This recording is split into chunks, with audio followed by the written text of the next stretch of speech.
নমস্কার। সবাইকে বাংলা সিরিয়াল সমাচারে অনেক অনেক স্বাগত জানিয়ে পরশুরামের আজকের পর্বের রিভিউ আমি শুরু করছি।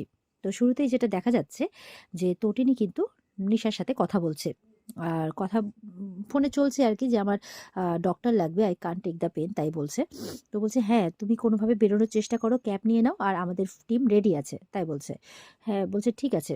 তবে বলছে যে আচ্ছা আমার হাজবেন্ড কি কোনোভাবে জানে যে আমার গুলি লেগেছিল বা আমি উপর থেকে পড়ে গিয়েছিলাম? তখন বলছে যে, "না, জানা তো পসিবল নয়। কারণ যেই মুহূর্তে তুমি পড়ছিলে সেই মুহূর্তে আমাদের ফোর্স গিয়ে" বলে, "হ্যাঁ, ঠিকই আছে, আমি সবই জানি। তবুও" তখন বলছে, "কিন্তু তোমার বুলেট লেগেছিল না?" বলে, "না, আমার বুলেটটা লাগেনি।" বলে, "কি?" বলে, "হ্যাঁ, আমার বুলেটটা লাগেনি।" তাই বলছে। তো বলছে যে, "আমি যদি পড়ে যেতাম উপর থেকে তাহলে যে কি হতো?" এমন কথা বলছে। তখনই কিন্তু ওখানে প্রাচী আসে। মানে সাইডে ঢুকতে যাবে কি কথাটা শুনে ফেলে। তো প্রাচী তো সাইড হয়ে যায়। ভাবছে কি ব্যাপার? কি কথাবার্তা হচ্ছে? এরপর তো ফোনটা রেখে দেয়। মানে তটিনী আরকি। প্রাচী ভাবছে যে কি ব্যাপার? এই হাসব্যান্ড ওয়াইফ দুজনেই একটু সন্দেহজনক লাগছে কেন? এদেরকে একটু অন্যরকম লাগছে। এমনটাও মনে মনে ভাবছে।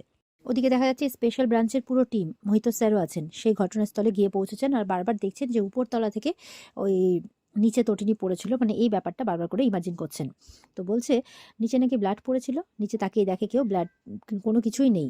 এরপর মোহিত স্যারের কাছে একটা ফোন আসে, যেখানে উনি জানতে পারেন যে যেই ব্লাডটা ওরা পাঠিয়েছিল ফরেনসিক ল্যাবে সেটা কোনো হিউম্যান ব্লাডই নয়। তো শুনে অবাক হয়ে যায়। তখন বলছে, "আমার মনে হচ্ছে তটিনী খুব এক্সপার্ট একজন কেউ। যে ওইভাবে আনব্যালেন্সড অবস্থায় পড়ার পরেও কিভাবে বেঁচে গেল। হয়তো কোনো রোপ বা কোনো গদি বা কোনো কিছু ওরা ইউজ করেছে। সেটা ঠিক বোঝা যাচ্ছে না। কিন্তু জানি না হাউ ইজ দিস পসিবল, কিন্তু ও কোনো এক্সপার্ট কেউ।" তাই বলছে। সৌরভ বলছে, "সে কি এক্সপার্ট টিমের কেউ? না কোনো ক্রিমিনাল, না কোনো এজেন্সি? কিছুই তো বোঝা যাচ্ছে না স্যার।" মোহিত স্যার তখন বলছে, "খবর চলে আসবে, টেনশন নেই। ঠিক জানতে পেরে যাব।" তো এবার মোহিত স্যার জিজ্ঞাসা করছেন মায়াকে যে, "পরশুরামের গানটা কোথায়?" বলে, পরশুরামের কাছেই আছে।" বলে, "কটা বুলেট চলেছিল?" বলে, "একটাই স্যার।" বলে, "কি করে জানলে?" বলছে, "একটাই গুলি চলার আওয়াজ পাওয়া গেছে।" তো বলছে, "গুলিটা তটিনীকে লেগেছিল?" বলে, "হ্যাঁ স্যার।" বলে, "না, ঠিকমতো ভেবে বলো। যদি ও মানে বলছে তো ওরা যে পরশুরামের নিশানা কোনোদিনও ভুল হয় না।" বলে, "এটা একদম ঠিক কথা যে পরশুরামের নিশানা ভুল হয় না। কিন্তু সামনে যদি স্ত্রী থাকে তাহলে কিন্তু সেই নিশানা ভুলও হতে পারে। তার মানে ও গুলিটা আগে চালিয়েছিল নাকি তটিনীকে দেখার পর চালিয়েছিল? প্রশ্নটা সেখানে। যদি আগেই চালিয়ে থাকে তাহলে বুলেটটা লাগবেই। আর যদি তটিনীকে দেখার পর চলে থাকে তাহলে কিন্তু সেই গুলিটা লাগবে না।" এমনটাই বলছে মোহিত স্যার। তারপর বলছে যে, "এই হিউম্যান ব্লাড তো এটা ছিল না। এটা কে এখানে রাখলো? কি করতে চলেছে? কি চাইছে?" এমনটা ভাবছে মোহিত স্যার, বলছে আরকি। এদিকে সৌরভ বলছে যে, "এখন টাইম নেই স্যার। একটু পরে বিজিতের বরের গাড়ি বেরিয়ে পড়বে।" তো বলছে যে, "হ্যাঁ, বরের গাড়ি ঢুকবে তো বিয়ে করতে, কিন্তু বেরোবে পুলিশ ভ্যানে করে।" তাই বলছে। এদিকে দেখা যাচ্ছে তটিনী মেডিসিন খাচ্ছে। আর ঠিক সেই সময় প্রকাশ বলে, যে তটিনীর সাথে থাকে সবসময়, তো সে ফোন করেছে। ফোন করে বলছে, মানে তটিনী বলছে যে, "প্রকাশ, হ্যাঁ বলো। অ্যাকচুয়ালি আমার না ডক্টর লাগবে ইমিডিয়েট। আমি পেন সহ্য করতে পারছি না।" তখন বলছে, "আচ্ছা ঠিক আছে, একটা কথা বলো তো। তোমাকে যে শ্যুট করেছিল তুমি কি তার মুখটা দেখেছিলে?" বলে, "না, আমি খেয়াল করিনি।" বলছে, "কেন? কারা শ্যুট করেছিল?" বলছে, "ওখানে স্পেশাল ব্রাঞ্চের টিম ছিল।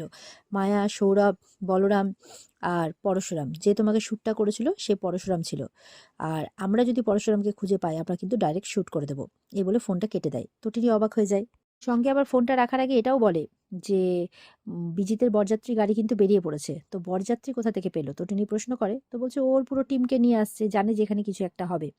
এবার তটিনী কিন্তু ডক্টরের চেম্বারে গেছে। ডক্টর মানে ইয়ে করে দেখছে আরকি, পরীক্ষা-নিরীক্ষা করে দেখছে একটা ফ্র্যাকচার আছে।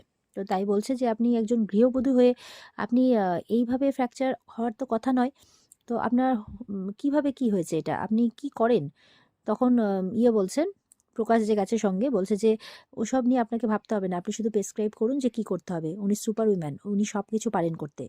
Madam super woman." তাই বলছে। এরপর প্রকাশ নিজে নিজেই তটিনীর সাথে কথা বলছে যে ওখানে এই টিম ছিল, পরশুরাম শ্যুটটা করেছিল। তখন বলছে, "আবার শ্যুটের কথা বলছেন, গুলি লেগেছিল নাকি?" তটিনী বলছে, "না, গুলিটা লাগেনি। গুলিটা লাগেনি। বেঁচে গেছি আমি। ওপর থেকে নিচে পড়তে বেঁচে গেছি।" বলে, "উপর থেকে নিচে পড়ে গেছেন? কি বলছেন এইসব?" তটিনী বলছে, "আপনি প্রেসক্রাইব করুন। এর বেশি জানবেন না।" আর তখন তটিনীর মেয়ে ফোন করেছে। বিয়েতে সে একটু সাজুগুজু করতে চাইছে। আ একটু মানে লিপস্টিক পরতে চাইছে, রুজ লাগাতে চাইছে, তাই আরকি। তো বলছে, "ঠিক আছে, শুধুমাত্র কিন্তু আজকের দিনটা। আর এরপরে কিন্তু বলবে না।" বলে, "হ্যাঁ মা, শুধু আজকের দিনটাই।" বলছে যে, "আচ্ছা তুমি কোথায় আছো?" বলছে, "আমি একটু পার্লারে আছি বাবা।" বলে, "তাহলে আমাকেও নিয়ে যেতে পার্লারে?" বলে, "নিয়ে যাবো তো। তুমি একটু বড় হও, তখন তোমাকে নিয়ে যাবো।" তো বলছে যে, "আমি একটু বড় হলে তোমাকে নিয়ে যেতে হবে না। ওই আমার যে কি গো, মানে কি গো, হ্যাঁ গো যে হবে সে নিয়ে যাবে।" বলে, "আচ্ছা ঠিক আছে, তাই হবে।" পাকা মেয়ে একটা। তখন বলছে, মা আমাকে তো নিয়ে যেতে পারতে তুমি বলো তোমার সাথে। বলে, নিয়ে যাবো রে মা, নিয়ে যাবো, আজকে নয়, আজকে ঠিক আছে, আজকে পুরো ছুট দিচ্ছি, তুমি সাজগোজ করো, এই বলে ফোনটা রেখে দেয়। এরপরে বিজিতের গাড়ি ঢোকার কথা আলোচনা হচ্ছে যে বিজিতের গাড়ি ঢুকবে। তো বরযাত্রী আসছে, ওরা পুরো টিম রেডি হয়ে আসছে। তো আমাদেরকেও রেডি থাকতে হবে। তো তটিনীকে বলছে, তুমি কি করে পারবে? তটিনী বলছে, পারবো, আমাকে পারতেই হবে। এই বলে ডক্টরকে বলছে যে স্ট্রং পেন কিলার দিতে, মানে একদম পেন কিলার হোক, ইঞ্জেকশন হোক, দিতে বলছে। তো ডক্টর বলছে, আমি একজন ডক্টর, বলে বলছি তো, আমি আপনাকে বলছি আপনি দিন। তো ডক্টর বলছে, ঠিক আছে। তো এই বলে ওকে একটা ইঞ্জেকশন দেয়, কারণ ব্যথাটা কমলে ওর কাজটা করতে পারবে, সেই জন্যই। এরপরে প্রকাশ কিন্তু দেখা যাচ্ছে ম্যাম ম্যাম করে কথা বলছে তটিনীর সাথে, মানে তটিনী হেড অফ দ্য কেউ হবে। তো এরপরে ডক্টর বলছে যে আপনার কথাবার্তা শুনে মনে হচ্ছে কোনো এজেন্সির সাথে আপনি যুক্ত আছেন, তবে সাবধানে থাকবেন। এই যে ফ্র্যাকচারটা আপনার হয়েছে, এরপরে যদি আবার চোট পান আপনি, তাহলে কিন্তু আপনাকে সারা জীবনটা পুরো বিছানায় শুয়ে কাটাতে হবে। তখন বলছে, আই ডোন্ট মাইন্ড, কারণ আমাদের কাছে ডিউটি ফার্স্ট, তাই বলছে। এই বলে তারা ওখান থেকে বেরিয়ে পড়ে। এদিকে পরশুরাম তটিনীকে খুঁজছে, বাচ্চাদের জিজ্ঞাসা করছে, তারা বলছে আমি তো জানি না। আর মেয়ে বলছে মাম্মি পার্লারে গেছে, সবসময় অত বউকে চোখে হারাচ্ছ কেন, তাই বলছে। বলে, আমার পাকা মেয়ে একটা, দাঁড়া। এই হচ্ছে তখন সেখানে কিন্তু কবির আর কবিরের বউ মানে আরাধ্যা আসে। এসে বলছে, ছর্দি ভাইকে দেখতে পাচ্ছি না কোথাও। পড়াশোনা বলছে, কেন, তোমরা কেন তটিনীকে খুঁজছো? বলে, না আসলে বলেছিল তো বরণের সময় থাকবে, তাই আর কি। তখন বলছে যে তোমার ছদ্দি ভাইকে কখনোই দায়িত্ব শিখিয়ে দিতে হয় না, দেখবে সবার আগেই বরণডালা নিয়ে ও সামনে দাঁড়িয়ে থাকবে, ওইসব নিয়ে চিন্তা করো না। তখন পড়াশোনা নামে একটা ফোন আসছে, বলে আমার একটা ফোন আসছে, এক্সকিউজ মি, একজন ক্লায়েন্ট ফোন করেছে। তখন প্রার্থনা এসে বলে, কোন ক্লায়েন্ট? সেই বীমা কোম্পানির মানে এজেন্ট তুমি, সেই বীমা মানে কোনো কেউ পলিসি টলিসি করাবে নাকি, এরম ভাবে বলছে। বলছে, পলিসি করাবে, কমিশন পাবে, 7 দিন ধরে তো এখানে পড়ে আছো, গিফটের তো কোনো কিছুই দেখছি না, তো সেটাও দেবে কিনা ভগবানই জানে। তো তখন বলছে, লাট্টু বলছে, আমার পা আর মাম্মি গিফট দেবে। আর বলছে, পিকো বলছে যে তোমরা এত গিফট গিফট করছো কেন হ্যাংলার মতো? তোমাদের তো এত কিছু আছে, তারপরেও তোমরা গিফট গিফট করছো। বলে, এই চুপ কর, মানে ইয়েকে ধমক দিচ্ছে, পিকোকে। তখন পরশুরাম বলছে, ওইভাবে ধমকাবেন না, না হলে ও এইটাই শিখবে, তাই ওর সাথে ভালো করে কথা বলুন, যাতে আগামী জেনারেশন এই সব কিছু না শেখে। এদিকে পরশুরাম এদিকে পরশুরাম বলছে, আমার না একটা ফোন এসেছে, আমাকে রিসিভ করতে হবে। তখন কিন্তু ওরা চলে যায়। এবার কিন্তু পরশুরাম ফোনটা রিসিভ করেছে। মোহিত স্যার ফোন করেছে, ফোন করে বলছে ওখানে গদি পাওয়া গেছে, রোপ পাওয়া গেছে, দড়ি, মানে দড়ি আর কি পাওয়া গেছে। বলে, কি বলছেন স্যার আপনি? বলে, হ্যাঁ। তখন বলছে, ওরা আগে থেকে সবটা জানতো, তাই প্ল্যান করে তটিনী ওপরে গিয়ে ওপর থেকে পড়ার একটা, মানে ও গদিতেই জাম্প করেছে। বলছে, এটা ইম্পসিবল স্যার, এটা কি করে হতে পারে? একজন গৃহবধূ। বলে, ভুল করছো, ও কিন্তু শুধুমাত্র একজন গৃহবধূ নয়, ও এক্সপার্ট কেউ। তুমি দেখোনি কেমন করে ওপরেও একদম নিমেষের মধ্যে উঠে গেল? সৌরভদের কাছ থেকে তো তাই শুনেছি।